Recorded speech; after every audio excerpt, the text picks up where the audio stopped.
we said throughout the podcast today how digital transformation is going. It's growing. Yeah. Now even huge enterprises, international enterprises, are going through that process, which means you need consultants, you need specialists who are able to do that work. And where you are in your position, you do team building and you get consultants to deliver the digital workplace services for the clients. What advice do you have for IT specialists or young people or people who want to get to the field in 2025? What are the skills that you see are most in demand now for the digital workplace? Is there like a starting point and then people can learn more and more as they get in? I mean, is there like an entry point? Really, if you take it and tell me how you view that because you will be hiring people. So what we'll be looking for in 2025? Yeah, no, good question. And I think the 365 stack's massive, isn't it?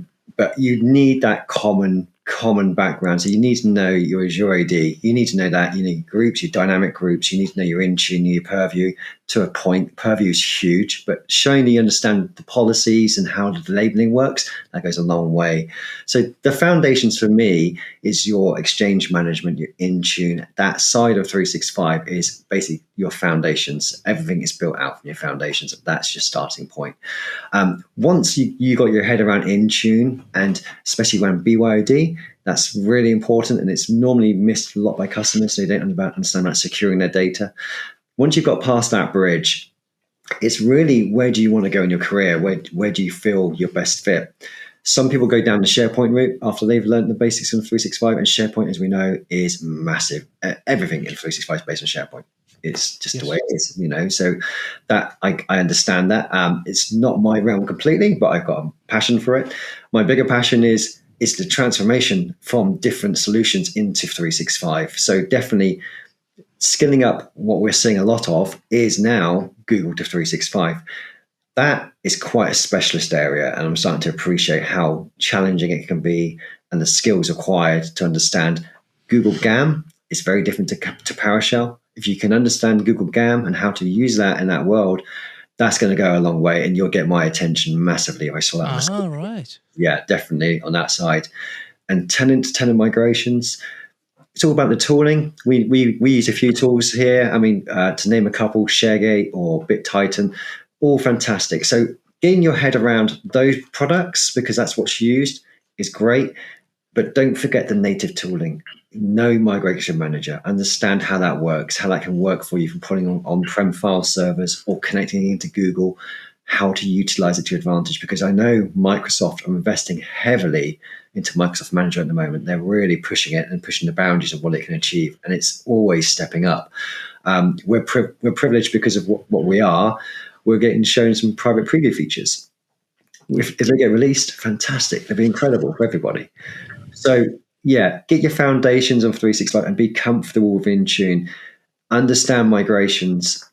Skill up on Google to migrations if you can. And understand device migrations, because that's lost on many consultants. If I ask that question on a 10 migration, what happens to a device, I get very different answers and they're not all correct.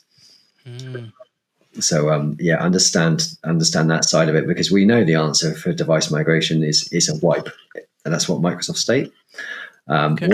We're lucky. We've got some in-house tooling we've used to move it across without the wipe, which is out there on the internet you can find, but we've bespoke it a bit more, and it's understanding, okay, what's the art of the possible here? How can I improve what's out there? And that all goes a long way. If I hear anything like that, or you talk to me about that, you've definitely got my attention. Oh, brilliant. In terms of the roles in the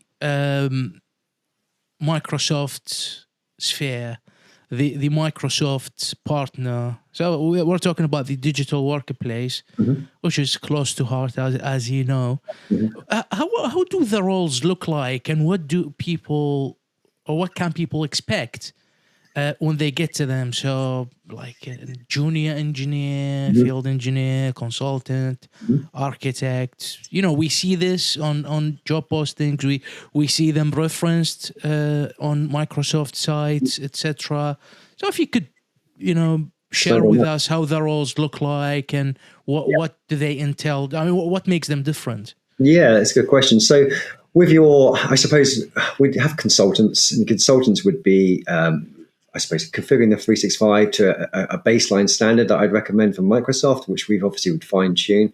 That's your basic level there, and maybe a bit of troubleshooting. Obviously, we're project-based driven, so that's money. If you go out for interviews, normally that is what you'll be doing is projects. You're not really in the service desk arena, but there might be an element of a problem that you might have to look into. And that sort of level is where I'd expect that sort of consultant to be. When we start moving up the tiers a little bit, we're going into the senior consultants. There, we're starting to dabble now. We're starting to look into Intune deployments. How are we going to protect company data? Are we looking into Purview now? A bit of data loss protection, maybe. Are we touching into SharePoint and constructing sites and then understanding all those realms?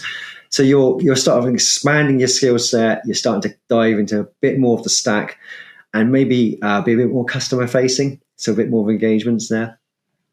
But when we start getting to your architects, your technical architects, that's when we start seeing, okay, bigger change, bigger salary increase, because we're now looking at you for how are you going to design and fit this migration in that time constraint to that budget. And they got all these complexities sitting on-prem and their old tenant, and you need to structure that path. That is quite a skill, because you have to spend 5 or 10 days going through their tenant, going through the infrastructure, understanding it, and then you mapping it in your head. How am I going to move this across with the most minimal disruption to the end user and make it a success? In terms of certification, is that something that you look for, something that you prefer? Is there like certificates within the digital workplace that are priority or good to have when someone applies for a job, or you look for it yourselves? Does it play a part, or maybe it's irrelevant, and then when the right person joins you, you ask them to certify later? How do you go about that part? Yeah, that's a good question. If they haven't got the certifications, it's not a showstopper. If they can describe in detail, again, let's go to a migration. If they can describe the steps, and maybe I might intercept with a few questions on these steps, and if they got the right answers, that shows to me, and they've got the experience, that they can come through the door and join our team. But obviously, we need to keep our accreditation up with Microsoft. So there will be a requirement at that stage. Look, we need you to take some exams. But the good thing is then it's funded by the business, because obviously we want you to get certified. We need it for our interest. It's in your interest, to progress in your career. So it's in your interest. So if you don't have the exams, I wouldn't suggest, I wouldn't say don't apply for a job. Apply. It's down to experience. It's down to what you've done and how you come across. And then let's talk about the exams, because they can be done by anybody. We can all find time to get exams done. So it's not a showstopper. If you've got them and you've got loads of them, fantastic. But I still want to know about your experience. That's still key. It will help you through the door, but it doesn't mean you get a seat. It's all about what can you tell me about and articulate. So it's like icing on the cake, isn't it? So you want the foundation, the human skills, what you bring to the table, if we could say that, and then, ticking all these boxes. If you come with a certification, you pretty much made it to the finish line.